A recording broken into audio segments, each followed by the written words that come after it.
see, the ancient storyteller said, give him a while. In Oakland Hills, the owner of the golden skills, fetch fire out of stones with the stroke of steel. Spit fire in the phones and the mic collects it. Once it hits the wire, the word's electric. Call it heat. You recognize the properties of fire. I shine the light that gave birth to desire. And through this, often sacrifice a rapper's life to fake. Get trapped in the studio and tied to the stage. I'm an elementary element, eloquent vehiculum of the esteemed Elohim. I've been invited to the most gracious places. I've witnessed the greatness of various races. I learned to be evasive of evils that chase us. Identify my features in the pharaoh's faces, son of the creator. Cause yes, I'm creative. Hold off evil spirits with the tongue of the native. The ancient storyteller said, give him a while. I got my legs crossed, sitting in your style. I'm like King Tut. Quick to put them things up. My Nefertiti got a mean strap. Maha. Maha. Yeah, you're just not close enough. Maha. You gotta get that pregnant belly up to the microphone. That's pregnant belly. Yeah, Maha. This ain't no luxury recording studio. Look. We're on the couch. This is a coffee table. We have one microphone. You saw the microphone I sent you on Amazon. I think I may have to buy that one since you bought this one. It's the Red Moon Purple Saturn podcast. I am Kojo Maati. This is my lovely wife, Amma Maati. Hi. Hey, I'm trying to get comfortable. Are you comfortable? A little bit. How's my son? He's what's making me kind of uncomfortable. Oh, it's his fault. It's not really his fault. It's just how it has to grow. Oh. Yes. This is a Red Moon Purple Saturn podcast. We're glad to be back with y'all one more time. We're trying to be more on time with these podcasts so we can stay in y'all ear more often. Check out the brand new flavor in your ear. Yeah, that too. That too. We can be as beautiful as Craig Mack. Oh no, that you mean as masculine? Because I'm not trying to say I look like Craig Mack. No offense to you, Craig. I think Craig passed away, actually. He probably did. Probably did. He probably did. He's more than likely dead. I mean, come on. Y'all been watching the media. Y'all been seeing all these people in hip hop that have been transitioning. I'm not, I may joke and laugh about it, but I'm really not making light of his life or anything like that. I'm just saying no disrespect to how he looks. I just know I'm a woman, and I ain't trying to look like no man. That's all I'm saying. Especially not Craig Mack. That's a lot of flavor in somebody. DMX gone. Shock G at 57 gone. DMX was only 50. He looked so much older. You think so? When he, transitioned and stuff like that than I thought he was. I didn't think he was that young, actually. I thought he was a little bit older because of how he looked. Yeah, I guess so. I mean, he looked about 50 to me. I don't know. The way he was looking like he was mid-50s to pushing the 60 side. Like he was on the other side of it. But I guess that has a lot to do with when you, when you live your life in a certain way that's, whether it's with, some say he passed from the vaccine.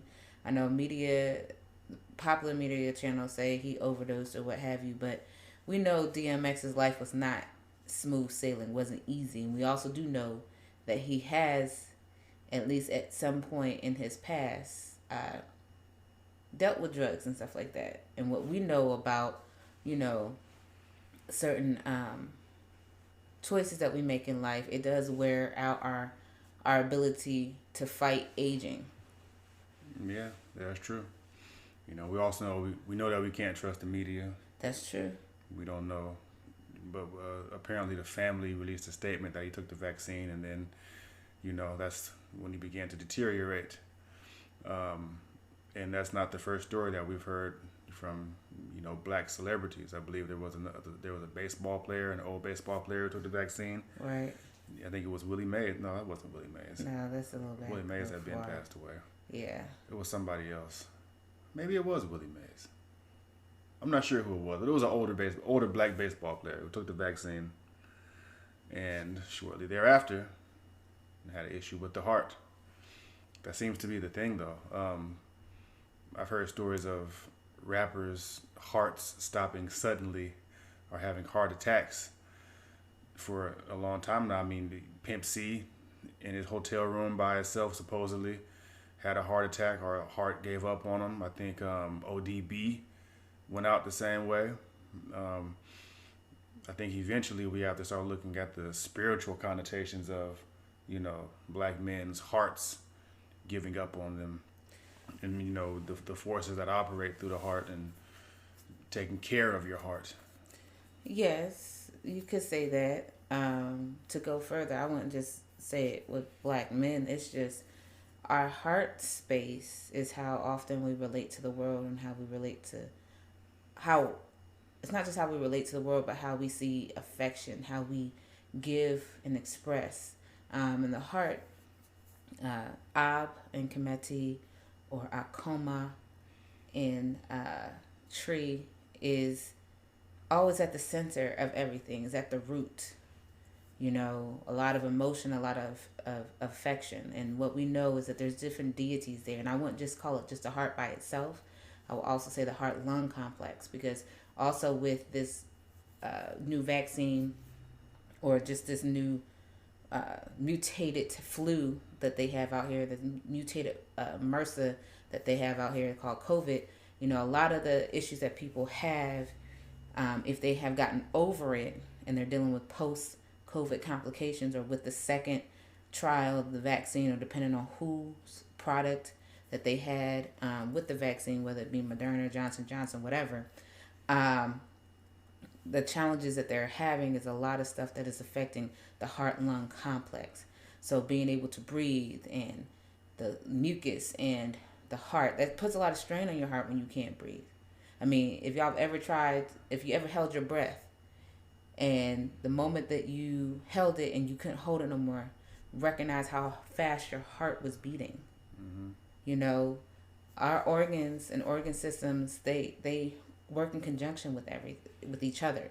So when one organ system is overworked, they all are overworked. When one organ system is sluggish, they all become sluggish. So there's it's hand in hand, just like in our community. If we have these celebrities who are supposed to be representations of what the black community is, of what representations of who we are as a people, and they're dying, or they're sick, or they have habits that have them to be sluggish, or to start to deteriorate, or anything like that, it shows also an expression of where we are collectively. Yeah, that's true. That's very much true. And when your body doesn't have a steady supply of purified and oxygenated blood, you're definitely going to have major issues with all your organs and all your organ systems. That's just, that's biological fundamentals. Right. And when you don't have a way of getting it out with the colon, that backs up everything else. So. Right. I mean, especially if you're in the hospital and they have you intubated and whatever else, and they're basically in control of your bodily functions. Mm-hmm. It's just not a situation that generates a person's health or supports a person's overall health. You have to do that way before you get to the point of having to go to the hospital. We have to learn how to be proactive when it comes to being preventative. Preventing disease, preventing disorder in general. We do, and it's fighting a war on multiple fronts, because it's not just our health in our bodies, but it's also our health and our state of mind. The spirit activity. Me and JoJo have been talking a lot about that, because we're facing a lot of different new changes and things like that, and always sometimes new changes kind of poke, if you will, or agitate things that are already there that may not have been fully flushed out or dealt with. So, the emotions have been a challenge, at least for me, a lot. I know, I have life and there's hormonal changes that may affect and influence how I emotionally deal with things, but that's still not an excuse to not have any emotional control or be all over the place in my roller coasters. Yeah, well, I don't know, from what I've heard other men say, that the lectures I listen to or whatnot, it's my responsibility to adapt. I mean, of course, we both have to have self-control, but in this situation, I've got to be able to adapt as well, and I've got to be able to express more than the typical emotions that men are used to expressing. In times where their wife isn't pregnant and there aren't other hormonal changes and spiritual changes going on. I think it's about in general, like just being in tune, remaining in alignment and staying in tune with myself and staying in tune with order. And I think that overall will help you basically in this transition into this new phase of life that we're entering into. It's about maintaining order. Order has to be maintained in all situations. Talking about divine order, talking about Nyame, Nyamewa, Nshe, the divine order of creation, that precipitates into all aspects of life. There's no aspect of life that escapes divine order, and it's our responsibility to establish that and maintain that. We have to be that balance, and that doesn't mean that we won't at times become imbalanced or have to be recalibrated and whatnot, because everybody goes through that. But just being honest with yourself. I think that's one thing that we've always been good at. I think that's part of the reason why we work out well together, is because we're both honest with ourselves, and we don't have to look outside of ourselves to kind of realize when we're out of alignment and need a tune-up.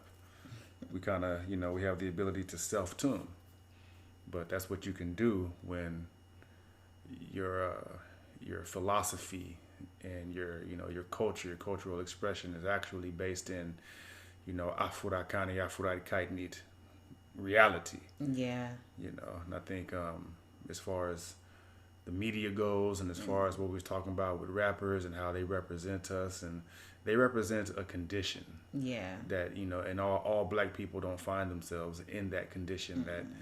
That hip hop and rappers and actors and black people who are in that so-called class represent. And I think we have major issues as youth when we're trying to fit ourselves into those models and trying to fit ourselves into those caricatures and prototypes or whatever you want to call them. And we don't, because we don't have that function. That's not our purpose. It's not our purpose to be actors and rappers and entertainers in this society. That's what we've been relegated to.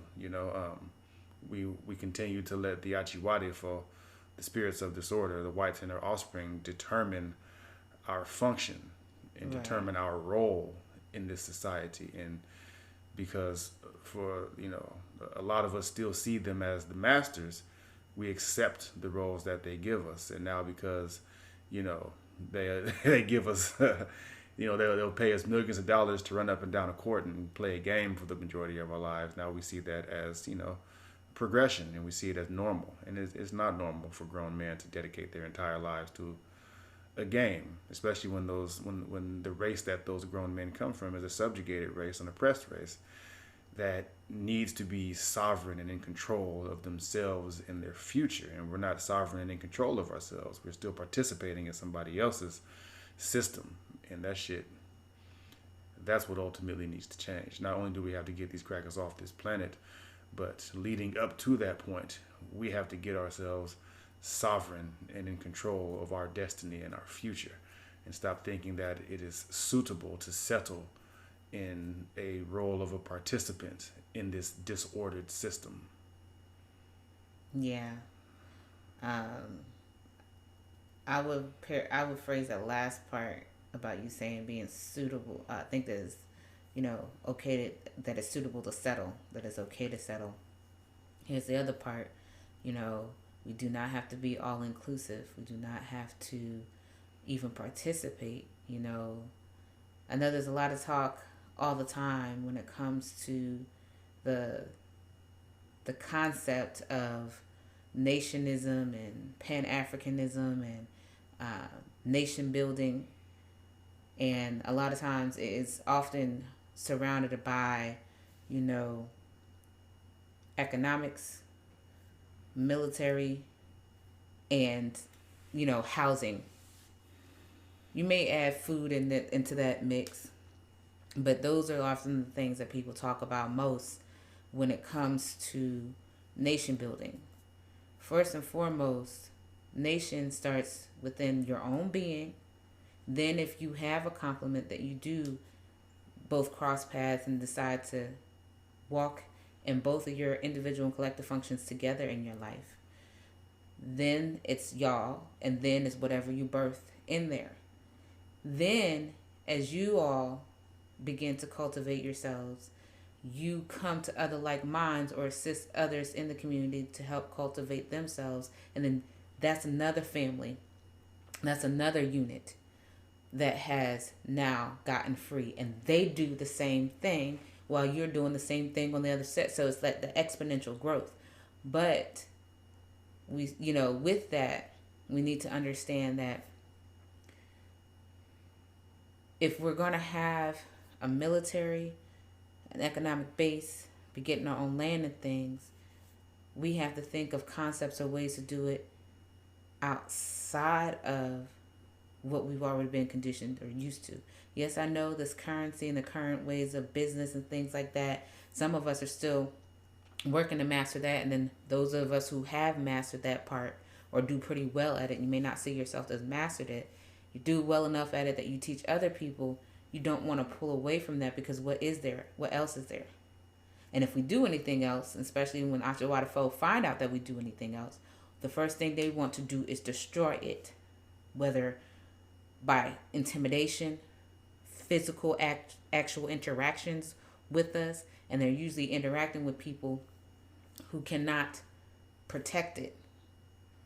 And that's the other concept. That's why the whole military part needs to be said. Like, as we have an infrastructure, as we have these pockets of units, we just have to all be cultivated enough to be able to protect whatever it is that we're building. And when I say protect, that means give up everything for it. Don't just get scared or have a level of cowardice or still try to meet these people on the level that they're at, because we can't. That's the reality. We can't. We have a totally different culture, and I think one of our issues is that we're still not actually approaching life based on our own culture and our own statutes and protocols and our own philosophy and things like that. I think if you read books that are written by some of our ancestors and ancestresses that were written in like the 1800s and early 1900s, and they talk about Reconstruction, and they talk about Jim Crow, and they talk about all these things that were going on. And I think one of the details that I keep coming across is that after the Civil War and the end of the Ma'afa, the Musu Kessie, the enslavement era, it seems like we were kind of in a rush to become copycats. We kind of rushed into trying to either duplicate or fit into the political system of the whites and their offspring. We tried to replicate or fit into their economic system. We tried to replicate or fit into their educational system. We tried to replicate or fit into their model of life. And I mean, understandably, when you've been stripped of your identity and stripped of your culture, and you are, you are conditioned in their cultural incubator, what else do you know how to do? I understand that, but and they say hindsight is 2020. But looking back on it and seeing how we tried to maneuver, we essentially tried to copy everything that they do, and we still pretty much take that type of approach to things. Even if we get into the culture, even if we get into ancestral religion, if we get into Yoruba and understand the Orishas and get into Akan culture, understand the Abosom, and start studying Nile Valley culture and the in total too and whatnot, we still take that information and try to reapply it or superimpose it onto this current model that was designed by our enemies. And I don't know, maybe there's certain aspects or facets of it where it works, but I think when we really get into our actual culture, the mandate is to destroy these people. And all this time we're spending trying to gain a sense of comfort by fitting into their system or trying to blacken up their system isn't the actual, that's not like the end game. And I think a lot of people see that as the end game. I got my culture and now I can, I can do this. I can fit myself better into their system, but maintain my identity. And no, that's not what we're doing. We're getting back into our culture, and our culture says specifically that we have to eliminate these cancer cells. We have to eliminate the spirits of disorder. We have to eliminate these people who are the perversion of life, because as long as they're here, they're going to continue to either destroy us or destroy this planet. And that's what they're continuing to do. Everything they call advancements and progress, it's all essentially some different form of genocide, whether it's killing ant life, whether killing animal life, plant life, mineral life, polluting the air, polluting the water. This is what these people do. This is how they move. And they will take, you also can't take a backseat and say, oh, well, they're getting what they deserve. They're taking themselves out too. Yeah, they are, but not enough in number. They still also recognize that they need to preserve enough of themselves. That's the one facet about, even when you look at the mutation of cancerous cells, even if some of them die, they still know they have to produce more or preserve more to be able to totally infiltrate the body. There's no end, and that's the other part. We have to stop trying to understand them and recognize they are what they are. Because we're talking about celebrities, I saw a clip about DMX telling you gotta trust people to be who they are, do what they do. Maya Angelou also said, if someone shows you who they are, believe them. And it's the same thing with it comes to the whites and their offspring, these Achiwadafo. Even those who look like us who don't want to be us. It's if they're consistently showing you they can't control their appetite, they can't control their desires, that they're malicious, that they would tear down the very things that they say that they want, even the very things that may give them sustenance and keep them existing. If they're tearing all that down, there's no balance, there's no true order. How in the world do you expect to reason with them or try to show them another way or love them enough? And I say love like that because a lot of people think love is unconditional. Love them enough or show them enough mercy to where we can still operate in the same space and place. Tell me. No, it's impossible. It is. Because they recognize that. So we have to recognize that too. It's not about just being comfortable. I understand wanting to know the comforts of life and not be bothered and not be stressed out about bills and this, that, the other. I get that.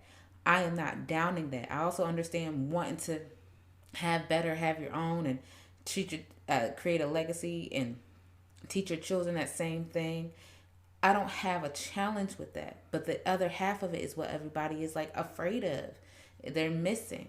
And that part is, as you get into truly knowing your culture, truly knowing yourself, you cannot serve two masters. It's just not going to work. It's either you hate them or you accept them. Period. Right. Absolutely. And I know many of us don't want to always, unplug from their ways or their concepts right away. And I get that. It is about survival, because at the end of the day, they are a small margin of people who control everything.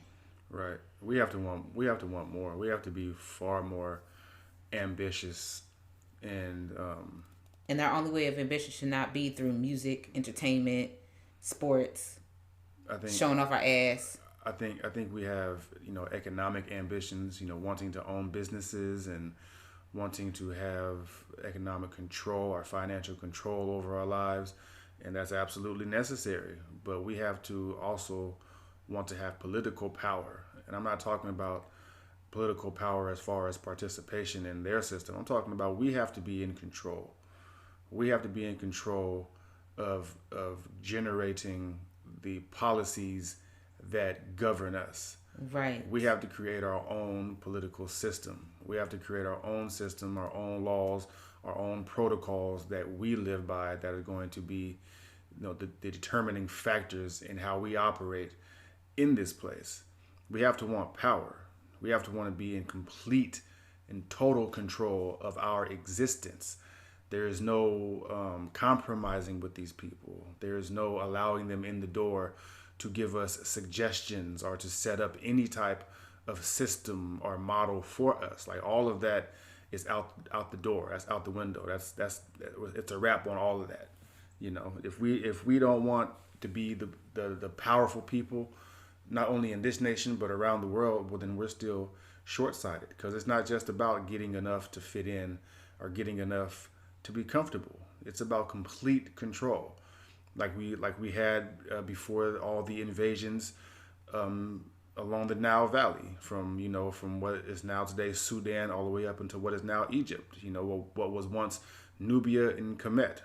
4,000 miles of sovereignty, 4,000 miles of order and balance and harmony for thousands of years, until that ice melted and these crackers came out of there with their animalistic, nature, looking to consume and destroy everything that we had established. And we compromised ourselves and let them in the door.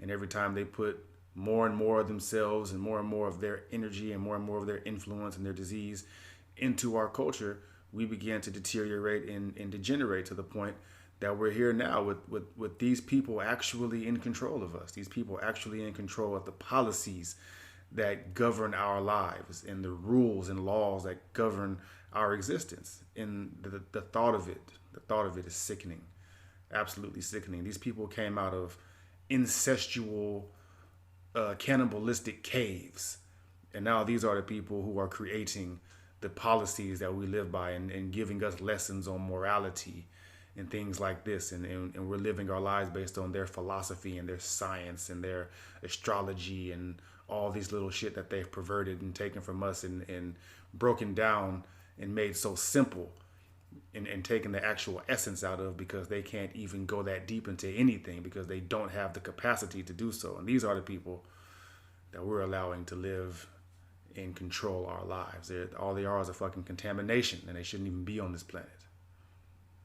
You need to put extra chlorine in this pool and get this filth out this motherfucker. Where are you looking at? Where are you looking at? I'm because looking at the you. camera's right here. And you keep looking at this laptop. Ain't no camera in that laptop. Here's the camera. Because the light is in my eyes. Hey, everybody. I keep seeing rings. I can turn this light off. All you gotta do is say the word. I am in complete control of the settings. The settings. SETTings. Watch this. Look what I do. Doop. Doop, doop, doop. Doop. Doop. Okay, that's better. No, that's a lot better. Doop. Doop. You want there? Doop. I can change the color too. Look. It's whiter. And now it's whiter.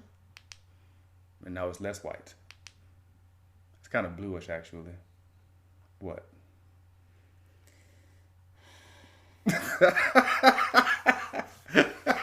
Here's the camera. Red Moon, Purple Saturn podcast.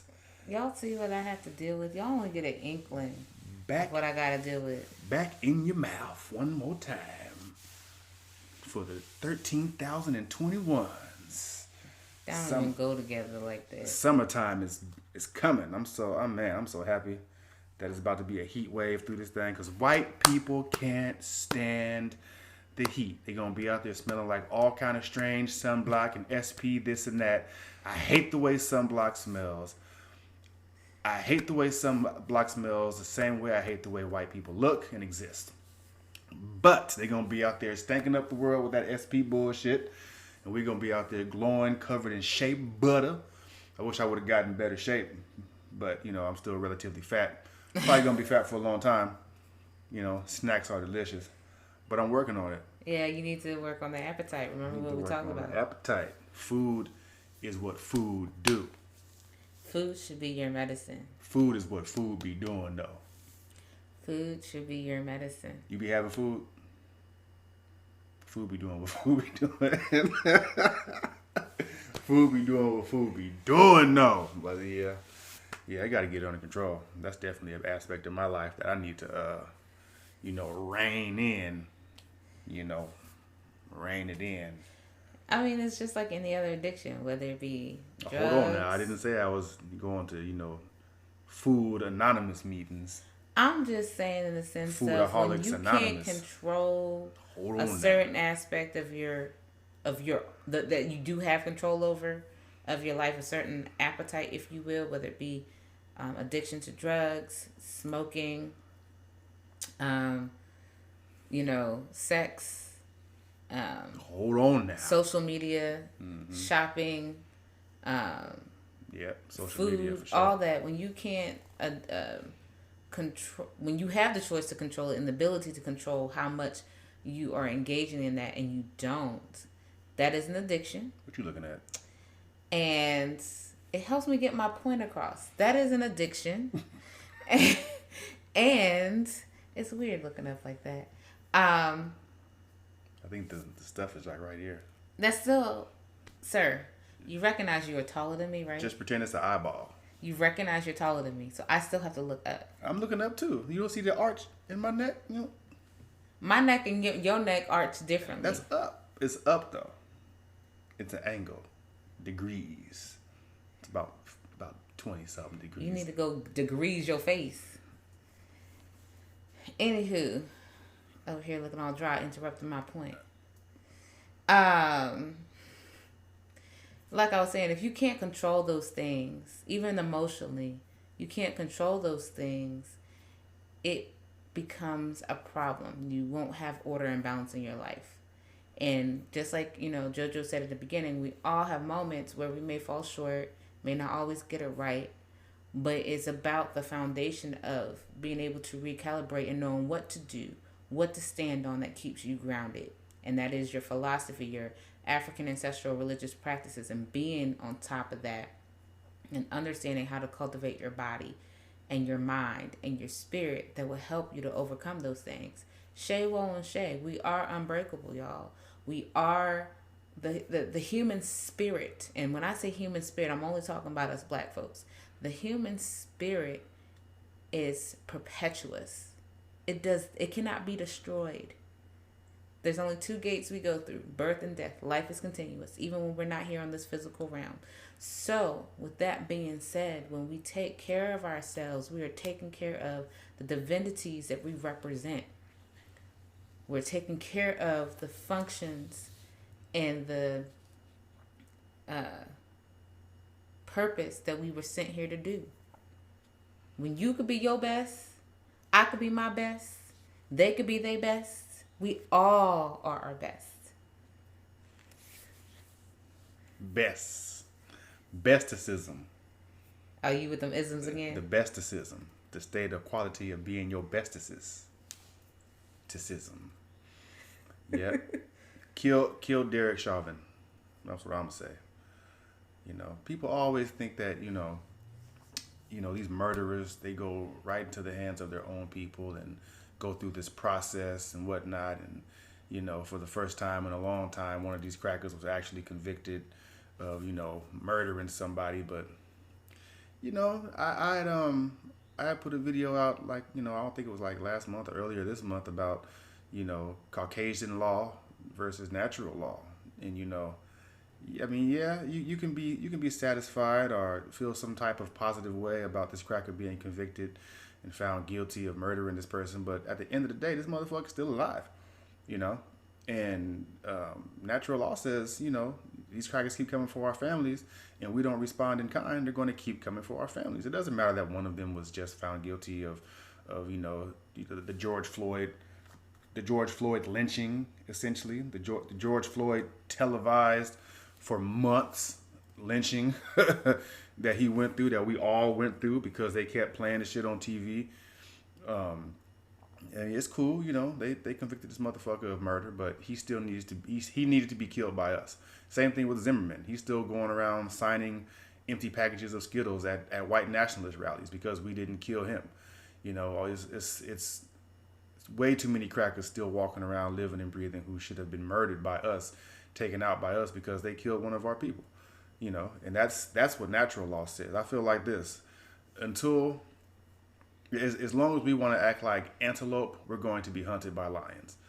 So until we start either behaving like hyenas or like lions ourselves, then we're going to be the prey. You know, these people are going to be predators as long as we allow them to be predators. They're not going to stop being who they are because one cracker was convicted guilty. It's still hundreds of cops in every city who are just like him, who are not going to stop being who they are and not going to stop doing what they've been doing, what they've been trained and conditioned their entire life before they even put the uniform on to do, just because they're probably even more upset. They're probably even going to go even harder because they feel like one of theirs is being disrespected in this way. And the problem is that you're supposed to respond like that. That's normal. It's normal to go harder when you feel like you're being wronged. The problem is we don't go harder when we feel like we're being wronged. We only do that shit when it comes to our own people. Oh, yeah. But when it comes to these other people, we're so ready to be submissive and forgiving and all this stuff. But you let one of your own cousins or neighbors or whatnot, somebody that looks just like you, you know, do the simplest of wrongs to you, and you're ready to just throw that whole person off a moving train, you know. But when it comes to these other people, you know, it's all this sentiment. Oh, we have to be understanding, and, you know, fuck all that. Grow up. I said what I said. All right. It's the Red Moon Purple Saturn podcast. We out here doing our thing. Think a thing. Talking to y'all, sharing with y'all our thoughts and things. My baby is in the 5th week.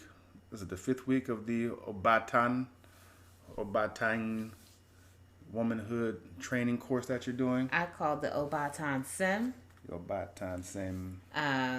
But yes, I just did the 5th week today.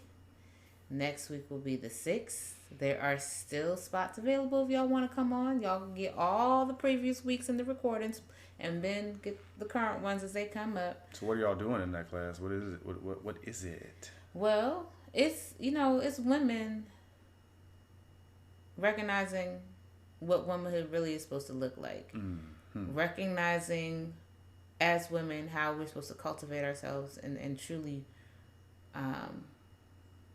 walk in what that means. Mm-hmm. And creating that definition for ourselves as African women. Okay?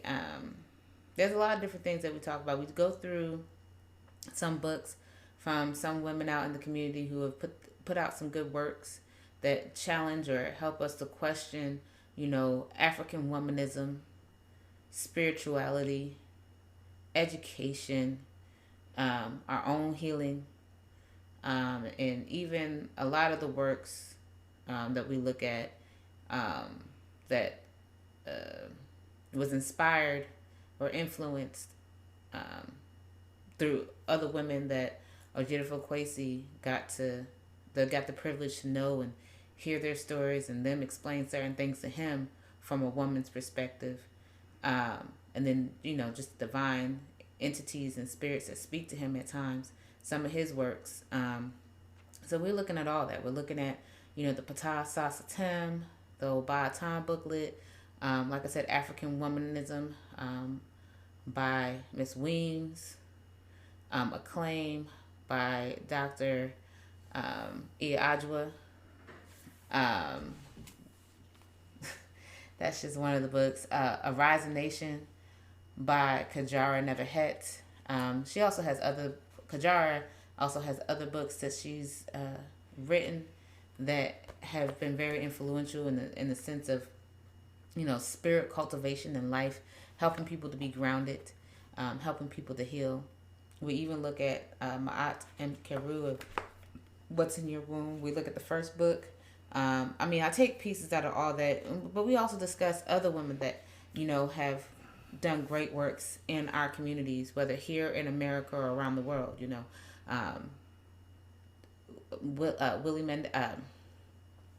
Mrs. Mandela.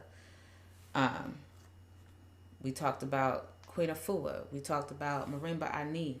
Even Frances Quest Wilson. We talk about her a lot sometimes. There's a lot of women. Queen Nzinga.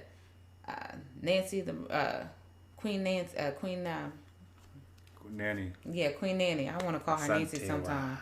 Yeah, Nanny Santiwa. We talk about all the women that Harriet Tubman. All the women in our lives, in our history, our true history, that have done things to challenge our humanity.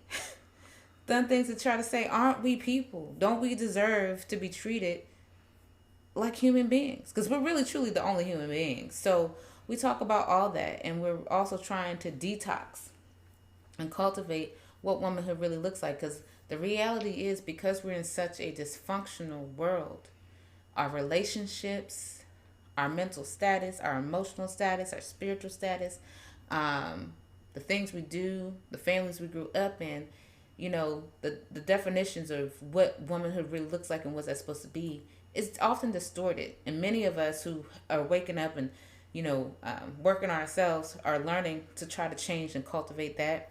But it's just very important, because I'm not trying to, be sexist or misandrous at all. But when you teach a woman, you're teaching a nation.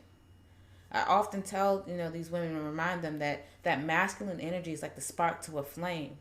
But we are that air and mixture that helps sustain that fire to keep going, And when we're not in unison with our men, when we're not in unison with our own beings, and they're not in unison with their own beings, there's a whole lot of crazy shit that happens.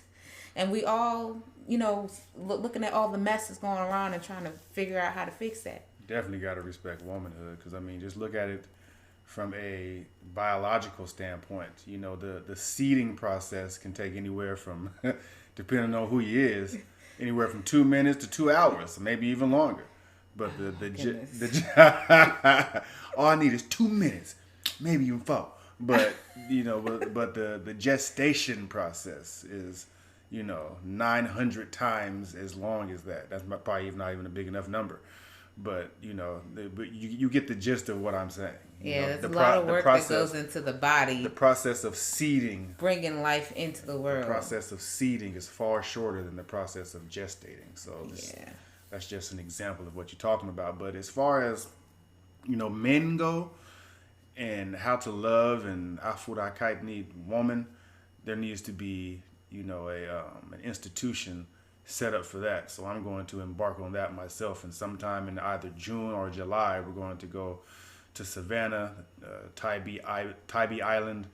We're going to get some Airbnbs out there and do a little retreat, and we're going to have a man's retreat that is focused on how to love and appreciate the Afurai Kaitni female, Afurai Kaitni woman.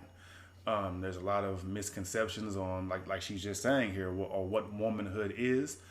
And we have had a Eurocentric kind of patriarchal, biased, dysfunctional perception of who our women, who our sisters are, and the way we've approached interacting with them has been based on what we've learned from these white people, and that is, in essence, the catalyst for all of the dysfunction that we have in our relationships. Even when we come back to the culture, if we don't purify ourselves from the contamination that we have, that we have taken on from our experience in this society with these people, and what we've learned from these people, and how they objectify and exploit and abuse one another, and we take that same type of behavior into our relationships, and we think that is natural, and it's not. So first of all, we need to understand what an African woman is, what her makeup is, what the forces operating through her, who they are, and what she is an emanation of, and what her function is, and how we are to unite with them in order to create and maintain order, in order to create and maintain a nation, in order to create and maintain harmony, and also the misconceptions of what love is. I think a lot of men and women, a lot of people in general, have been confused and been confounded, and we've learned to take lust for love. We've learned to take, any sort of perverse desire, and if that lustful feeling is attached to it, if that feeling of wantonness is attached to it, then we might think that is love. But love doesn't exist where there's dysfunction. You've never had a dysfunctional relationship where love was present. Love and disorder, love and dysfunction, they don't go hand in hand. Love is a deity. Love is a force in nature. Love as a deity, love as a force in nature does not exist where disorder exists. It does not exist where disease exists. Health and disease don't exist in the same place. So just like black power and white power can't exist in the same place, cancer and health won't exist in the same place. You're either sick or you're healthy. It's as simple as that. So we're going to do this retreat for men, and we're going to teach men how to respect and love and honor and interact with African women. So that's going to be in Tybee Island. I'm going to get the website and everything together. It's going to be here in Georgia. It's going to be in Savannah. So look out for that, because it's coming soon. Ashe. I'm grateful that you pinpoint that and talked about that, because not saying that any side is more right or more wrong than the other, but it is interesting to see that those of us who wake up and take on these cultures tend to have more of a venom towards our opposite sides when it comes to our relationships. And it's interesting to me is, how is that to be when you're supposed to be talking about nation building? You can't build a nation if you can't stand the woman you're looking at, or you can't build a nation if you can't stand the man you're talking to. I mean, that's just the reality. Yeah. And it doesn't always, and the other part of it is too, does not always have to be sexual with your interactions with men. Doesn't have to be an intimate relationship. If you can't even talk to your brother or your cousin or a man that you see down the street with the same level of decorum and respect as you would want him to talk to you, that is a problem. If he can't do this, and vice versa, if he can't do the same, that is a problem. If y'all can't be, and that's, let's say if it is an intimate relationship, y'all can't be in an intimate relationship and he can't respect the fact that you as a woman are also a warrioress, so you should know just how to protect your family as well as he should. Know how to provide for your family as well as he should. That's a problem. They're like these roles. I understand nurturing and building and cultivating a family oftentimes seems like it led more onto the woman, and to some extent I understand that, because we are nurturers. That's naturally what we do. But there's other levels to this, and that there's cycles, so it shouldn't always be one-sided. And men are nurturers too. They could be just as sensitive. And I think that's the other part that, the idea of a warrior, especially when the male perspective that I've seen, and you can correct me, or add more insight on, it's just like, men tend to feel like, if I'm a warrior, I'm strong. I don't show no emotion. Ain't nobody gonna punk me. I'm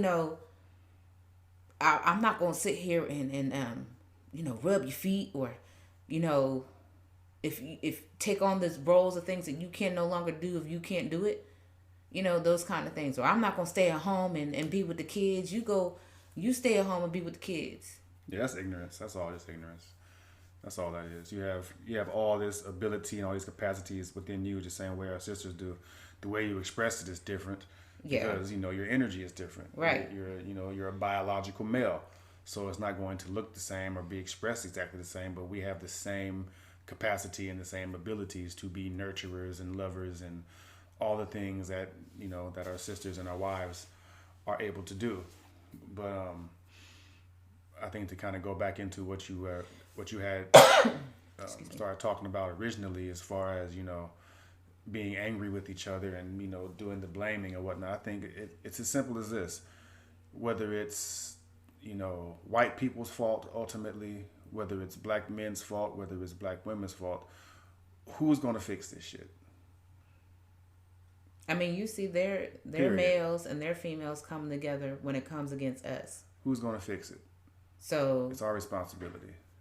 Nobody's going to fix the situation, but if nobody wants to see the situation fixed and resolved, that's the reality. Except for us. So all we can sit around for the next 100 years talking about whose fault it is, talking about who we're mad at, who we're angry at, but until we decide that we're going to put all that, leave all that here, leave it in the past, and move forward together, then we're going to continue cultivating dysfunction.